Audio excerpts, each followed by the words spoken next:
Welcome to the latest edition of TradingView. I'm joined here by my co-host Alessio Rastani from leadingtrader.com. Let's get it right. And also by the head of trading and the head of research at the Lex Van Dam Trading Academy, James Helliwell. How are you today, James? I'm very well. Good morning, gentlemen. It's great to be here. Yeah. Right. We're in celebratory mood, aren't we? We're back to the markets are back in business. They're moving. Wow. It's a long time since I've seen a bottle of champagne that large. It's been a while since we celebrated, so... Sizes and everything. But let's have a look at the charts today that we've got. Fascinating on silver at the moment from Kokulani, where he's looking, I suppose, he or she, I can't actually see who it is, but he or she is looking for a consolidation pattern here. Yeah, so this is an interesting one, having read the notes earlier, suggesting that this is just a corrective wave still. So, looking at the annotations in turquoise, it would appear as though the author is indicating that we're in a downward sloping sort of channel or range here, and we'll see a pullback towards, if I look at the green, around 18.8 to 18.50, which is a level that I myself, using Fibonacci and what we've commented on at the Academy, have been looking for some time. So I think it's a fairly sensible level. Whether or not it overrules fundamentals or overrides fundamentals, which I think are still, demanding precious metals, although we'll see, it's still just speculation of a rate. So, silver being correlated strongly with gold, for silver to come down to that level would probably mean that gold would have to also retrace down to probably to its lows near 1310 to 1300. Exactly, and 1308 is a Fibonacci. Exactly right. Yeah. So, I mean. You said, I remember you last time said that you'd prefer to go with a stronger candidate, gold. Is that still your view, as opposed to silver? I reviewed the positioning again, the CFTC speculative positioning. Yeah. And that appeared to be more extreme in gold than it was in silver. Really? So silver had actually come in a little bit. So at the start of this week, or going into this week, my preference would have been for silver. If you look at the relative strength of the relative performance this week, the longs that I'd held were actually in gold. Right. So I had stuck with what I said last time. And it's seen more kind of support. But going to silver, you're quite right, we would have to see quite a pullback there. It's all down to the dollar and ultimately the Fed funds. Before we leave this chart, all I would say is that if we do see a break higher in silver, I would consider shorting it into the resistance at $22 to $23. Right. Which we don't see on this chart, but I would definitely consider shorting that at 23. And I see that resistance as well. That would be the target if we break. Okay, let's move along to Savannah Resources, which is a minnow which I have interviewed on many occasions. David Archer, the CEO there, he's been on Tip TV several times, and it's gone from being, let's say, a sickly mining contender to being every private investor's, or effectively every private investor's favourite. But the charting structure is what we're looking at here from Ant Moi, somebody I actually know on Twitter, in fact. So there we are. The very, very solid appearance of this chart, whether you know about the company or not, I presume. I know, I must admit, I know absolutely nothing about Savannah. It's the first time I've heard about this name. I did do a little bit of research on Bloomberg, understand that it's a gold mining company. Beyond that and the 17 million capitalization, which is far smaller, I tend to look at. Given what we were saying, or what you were explaining off air to me, Zach, and the technical formation here, if that were any other company, you would be saying, well, it looks as though it's going to break to the upside. And given the projections here, I know it's a logarithmic scale, meaning that it's not in absolute terms. An upside target towards 7 or 8 pounds, presumably per share. It'll be pence. Sorry, it's a very small company. Yeah, 7 or 8 pence per share. This is a penny share. Interesting. It's a real penny share, really, a classic penny share situation. I think that on the fundamental side, the rise is due to the funding, the backing of the funding, or because many of these smaller companies, it's an issue. They've got their hands on the resource, but they can't actually.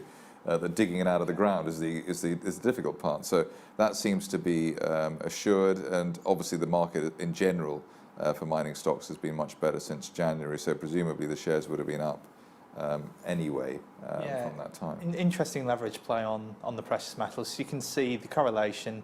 It bottomed around the same time, around the 11th to 12th of December. And yeah, since then it's rallied. It's held relative strength, I would say, against the precious metals, although it didn't make kind of the previous high before them. But yeah, looking at the setup, it's interesting, particularly if you understand the company, but that needs to come first, of course. Okay, all right. Well, let's go on to the next cross here, dollar Canadian from WJ Sharples 1. We seem to have a fork in the road here. Yeah, Alessio, I guess if we're talking dollar CAD, we're thinking of oil, or we should be thinking of oil as much as the dollar, and the dollar dictates oil for the time being. Yeah.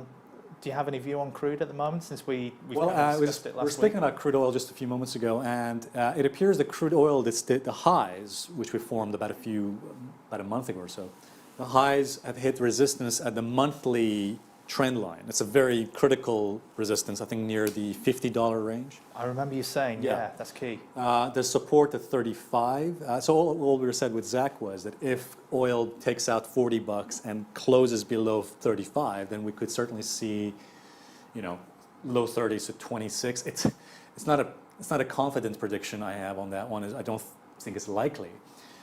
But certainly, if that happens, then I would be going the opposite way on dollar CAD, as they're inversely correlated. So sure. So the author here, having looked at the notes behind the chart, they were suggesting that either way they would be looking to short dollar CAD. So that would be looking for the Canadian dollar to strengthen. So that would be bullish oil, right? Essentially. So obviously there are other factors, but it's mainly correlated to oil. So either way, you need to certainly have a clear view on oil to take this trade. But Friday, I think tomorrow and Friday we're getting some important data from Canadian. Yes, there will be the Canadian jobs, so it's Canadian manufacturing data that comes out. And also there's the petroleum, or the oil EIA inventory data as well.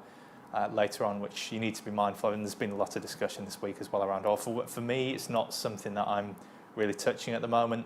It did hold the retracement in oil lower. It looks as though it'll come into resistance around 46.70 to 47.70, I believe it is, on the chart.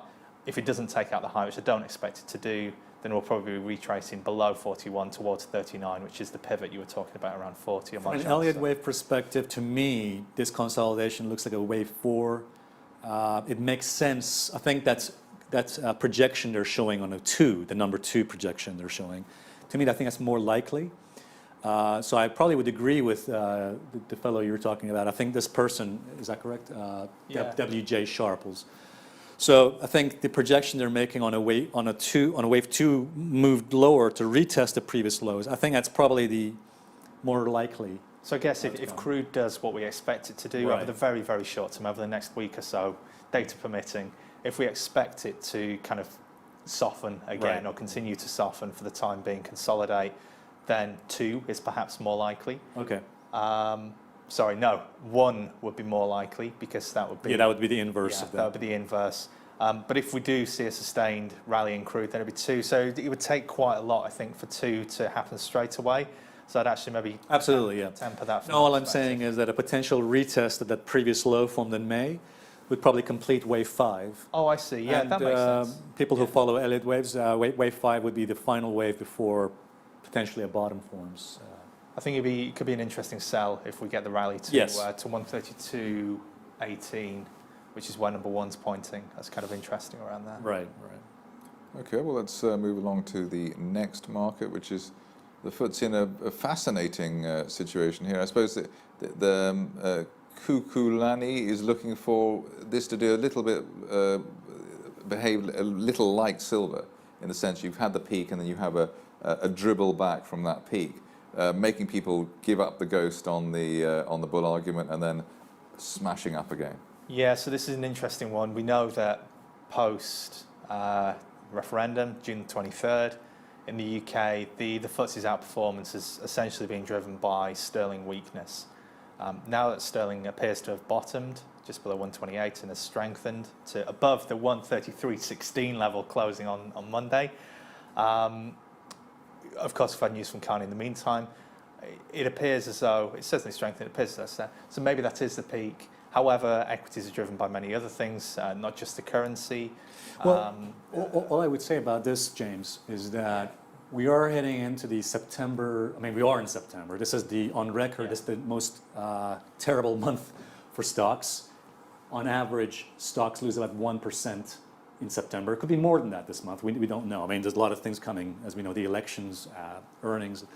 But I would say is this projection to me is correct. And my highest confidence trade of probably for the next couple of months is going long on the FTSE and the S&P at a retracement down. In fact, that support that this person, Kokolani, has put down here, I think that support where we're seeing it's, what is it, 6,500? Yeah, 6,500 in my opinion, or 6,486, I think is what it's showing to you here. That is the level I want to go long on the FTSE. Is that a retracement from the February-March low? Yeah, well, yeah, or you could say also a retracement from the pre-Brexit lows that we formed there. Okay. Yeah, I would say just the June lows. We haven't had a proper retracement, not even a 38.2 retracement, or even a 50%. Okay, and that would be the 6,500 level. Exactly. I mean, 6,500 would be my level for going long on the FTSE. No, but also, let's say, assume that's also telling us that there could be quite a big amount of sterling strength even from current levels. So we might get back to 140 or 45. Quite possibly. Positioning still extremely negative. So that's, from a contrarian perspective, It's good. very positive still for sterling. Okay, manufacturing production data, that was July data, whatever. If you look at the leading indicators, the strength that we've seen, the rebounds in the PMIs, I haven't had opportunity to read the RICS report, which I enjoy doing. That's, I believe, released today. So I'll be taking a look at that after the show. But in terms of this chart, the timing, the thing that struck me first about this, whilst you make a great case for buying retracement and seasonality as well, Yeah. Alessio, I just don't know with equities. It's one of these things that all year I haven't been trying to trade. Well, we can simplify because it screws things up. But the most interesting thing that caught my eye here Yeah. is if we do get a pullback as anticipated, the timing according to this chart around November time, which is US election, is just so interesting. And that for me, as it relates to equities, is the most important thing, I think. Here's the question I would ask. What are the most reliable seasonal cycles around this time of year? And I can tell you two, and I think you'll agree with me on this. Number one, the December Santa Claus rally. You can almost time that, like on your clock. Number two is the October, what's called the Halloween effect. The October period, what tends to happen... when Zach comes out. Yeah. Well, I mean, I actually talked about this with Zach. Zach with that makeup. Data going back from... I've never been so insulted in my life. No, I'm sorry, guys. This is going to be a professional data show. going back to the 1950s. This is 60 years of data going back shows that around this time of year, between September and October, you see a retracement or pullback. And in October, in fact, you could put a MACD on the chart. In the month of October, if you see a MACD crossover positive, a positive reversal, get long on the S&P, get long on the FTSE. That at least will give you one initial thrust. And then in December, when you see the Santa Claus rally, get long again. Okay. So that's all I would say about that. And I'd love to come back here in December and show you exactly what's happened since then. This will sum it up just before we end. Okay. To that point, Yeah. Absolutely agreed on seasonality, the Armagnac, whatever you call it. Stock traders Armagnac. The desktop background on my laptop, not desktop, is that seasonal average. I came across a couple of months ago just to remind myself, averaged over whatever it is, like 50 years, and it's just a chart of times that you should own equities. Just to remind yourself, so you lose track. Was that? I didn't catch the last bit. Just to keep a track of the seasonal performance, and indeed the low is around October, Yes. and it rallies then through to June, July time. And actually, you think of the summer months as kind of worse, but July is typically the peak. So anyway, I completely take your point. I'm not touching equities on the long side, which. Oh, not now. Well, I wouldn't touch it right now. All I'm saying is at least October. Whether I touch them at all this year, which I have not done, with the exception. Well, but you say you Brexit wouldn't touch them. trades. Why is that? But just as an asset class, I think for me, all this year, it's been commodities, so the precious metals and the currencies. So it's been gold and the dollar, and crude. So yeah, we should probably wrap things up there. But equities are just highly unpredictable at the moment. On that note, James Helliwell, Head of Research at the Lex Van Dam Trading Academy, thank you very much for coming in today, and also to my co-host, Alessio Rastani Thanks. from leadingtrader.com. See you next time.